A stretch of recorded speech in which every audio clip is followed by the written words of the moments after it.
성도 여러분, 이 영상을 보시는 하나님 나라의 귀한 자녀 여러분, 오늘은 2021년 4월 30일 4월의 마지막 날입니다. 오늘까지 출애굽기 14장까지 이제 하고요. 내일부터는 잠시 출애굽기를 쉬고 잠언을 시작합니다. 오늘 이 출애굽의 역사의 마지막 과정, 이스라엘 백성들이 홍해를 건너는 과정을 설명하고 있습니다. 어제 본문부터 이제 이스라엘 백성들이 홍해를 건너면서 하나님의 구원하심을 보게 되고요. 또한 최후의 발악을 하고 있는 이 바로와 그의 군대들이 어떻게 이 홍해에서 수장을 당하게 되는 건지를 보여줍니다. 우리가 이 홍해 건너의 사건, 이거는 이스라엘 민족에게 정말 획기적인 사건이고요. 전무후무한 사건이고요. 하나님의 살아계심을 보여주는 사건이었습니다. 하나님의 진정으로 이스라엘을 사랑하시고 보호하시고 인도하는 사랑의 사건이었습니다. 먼저 본문을 함께 보고요. 다시 오겠습니다. 오늘 본문은 출애굽기 14장 15절부터 31절까지의 말씀입니다.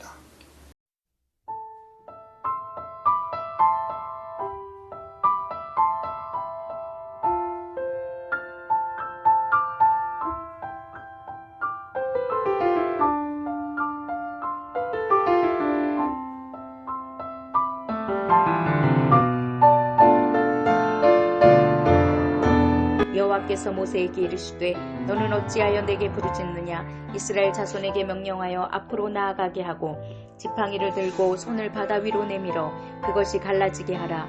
이스라엘 자손이 바다 가운데서 마른 땅으로 행하리라. 내가 애굽 사람들의 마음을 완악하게 할 것인즉 그들이 그 뒤를 따라 들어갈 것이라.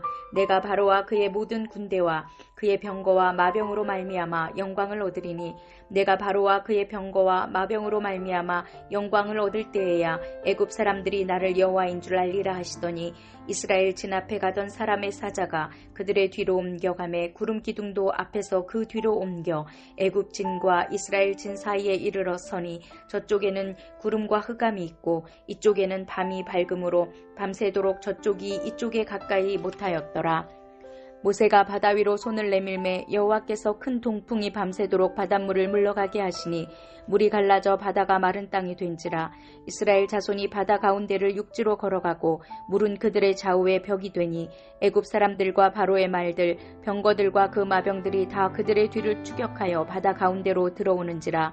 새벽에 여호와께서 불과 구름 기둥 가운데서 애굽 군대를 보시고 애굽 군대를 어지럽게 하시며 그들의 병거 바퀴를 벗겨서 달리기가 어렵게 하시니 애굽 사람들이 이르되 이스라엘 앞에서 우리가 도망하자. 여호와가 그들을 위하여 싸워 애굽 사람들을 치는도다. 여호와께서 모세에게 이르시되 내 손을 바다 위로 내밀어 물이 애굽 사람들과 그들의 병거들과 마병들 위에 다시 흐르게 하라 하시니 모세가 곧 손을 바다 위로 내밀매 새벽이 되어 바다의 힘이 회복된지라. 애굽 사람들이 물을 거슬러 도망하나 여호와께서 애굽 사람들을 바다 가운데 엎으시니 물이 다시 흘러 병거들과 기병들을 덮되 그들의 뒤를 따라 바다에 들어간 바로의 군대를 다 덮으니 하나도 남지 아니하였더라.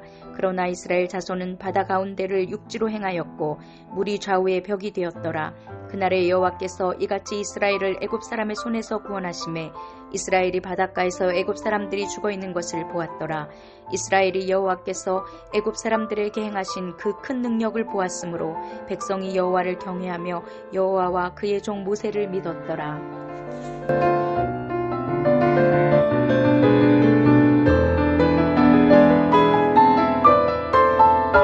하나님은 모세에게 너가 행할 일을 해라. 모세가 행할 일은 무엇입니까? 불평불만이 막 쏟아져 나오는 그 상황. 다는 아니지만 일부 지도자들이 모세를 불신했고 하나님을 원망했고 또한 모세를 원망했습니다. 모세도 하나님께 그 의견을 전달했더니 하나님은 너가 해야 할 일을 하라 이렇게 이야기합니다. 그건 무슨 뜻입니까? 앞으로 나아가게 하고 이스라엘 백성들을 앞으로 나아가게 해라. 멈추지 마라. 어디로 가라는 겁니까 도대체? 뒤에는 지금 애굽의 군대들이 이집트의 이 병거들과 군인들이 쫓아오고 있고요. 앞에는 홍해가 있습니다. 바다가 있어요. 무슨 강맥을 건너는 게 아니죠. 뭐 배 타고 건널 수 있는 게 아니에요. 배도 없어요. 그런데 앞으로 나아가게 하라. 그리고 너 들고 있던 지팡이 있지 않느냐? 지팡이를 그 물을 쳐라. 이 지팡이는 하나님이 함께 하신다는 거죠. 내가 그 홍해 바다를 둘로 쪼개놓으리라. 그래서 벽을 만들리라. 그래서 이 땅을 육지를 통해서 건너가게 해라. 배 타고 야 상륙작전하자 뭐 건너가자 이런 게 아니죠. 왜 이런 일을 하느냐 다시 한번 강조를 했습니다. 17절에 말하면 내가 바로와 그의 모든 군대와 그의 병거와 마병으로 말미암아 영광을 얻게 해. 영광. 하나님께 영광을 돌리게 하리라. 하나님께 대적하는 사람들의 최후는 뭐냐? 완전히 다 수장시켜버리는 거죠. 꼼짝도 못하게 하는 거예요. 단 1%의 가능성도 없게 하는 거예요. 이스라엘 백성들에게 봐라! 하나님은 이 바다는 무서움의 상징이죠. 지금도 그렇잖아요. 바다를 누가 이겨요? 근데 바다도 하나님의 명령 앞에 순종하게 할 것이다. 너희들 200만 명이 건너갈 동안 시간이 오래 걸리잖아요. 아무리 걸어가도.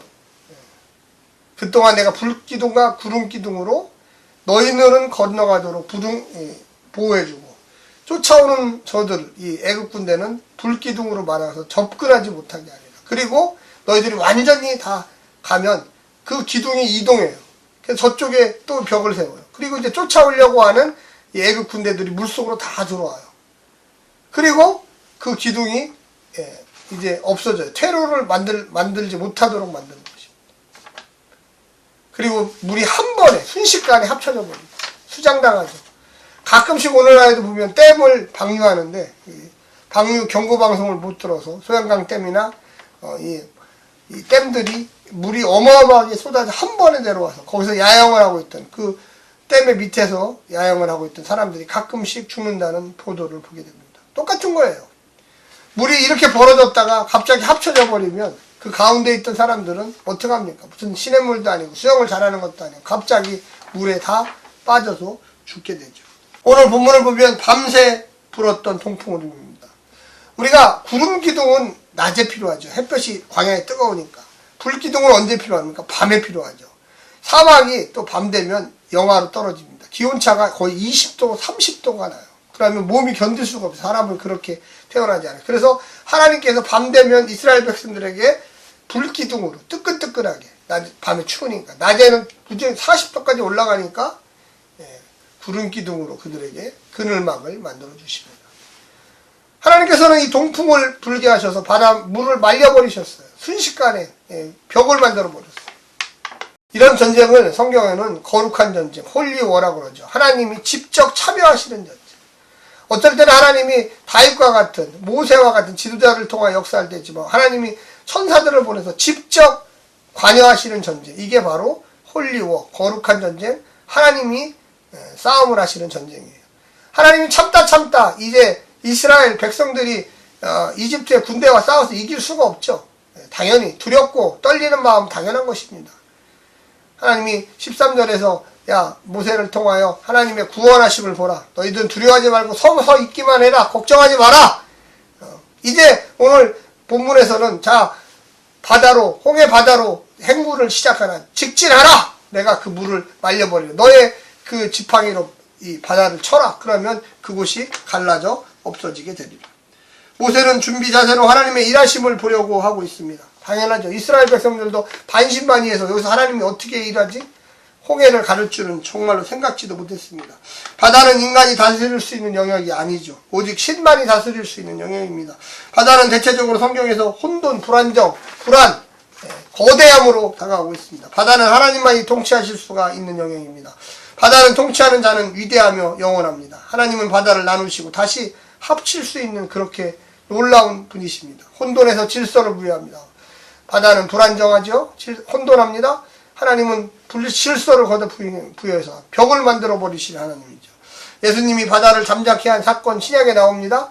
배를 타고 가다가 풍랑이 일었을 때 예수님은 배 밑에 선창에서 자고 있었습니다. 그런데 제자들이 와서 우리는 죽게 됐다고 그러니까 두려워 말라. 바다를 꾸짖으니까 바다가 갈릴리 호수가 잠잠해진 사건이 나오고 있습니다. 예수님이 갈릴리 바다를 걸어가신 사건과 또 본문이 연관이 있습니다. 예수님은 지배자입니다.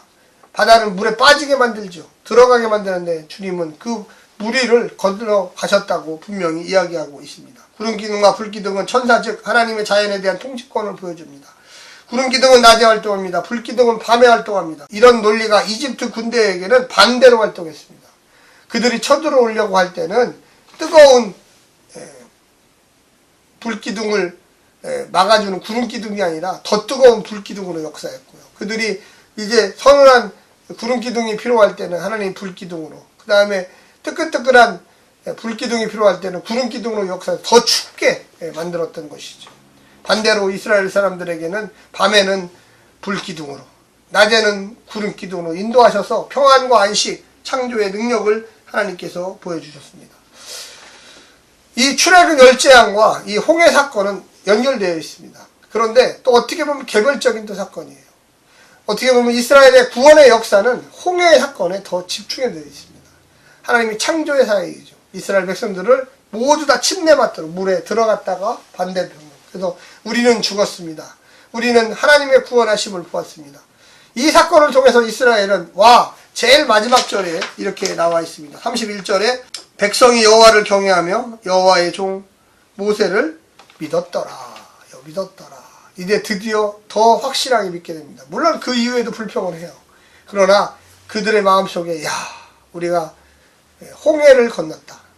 홍해를 걷는 개인은 있을 수도 있어도 홍해를 걷는 민족이 어디 있습니까? 유일한 민족이죠. 그들 속에 하나님께서 함께 하시고 인도하시고 주님께서 우리를 위하여 십자가의 부활의 증인으로 돌아가셨고 주님이 아까 갈릴리 바다를 걷는 것처럼 또 그 명령하여 그 파도를 꾸짖은 것처럼 우리의 삶 속에 늘 주님 함께 하셔서 초자연적인 역사로 부활의 능력으로 늘 함께 하시기를 원합니다. 오늘 하루도 승리하시고요. 내일 5월 1일 다시 만나겠습니다. 할렐루야.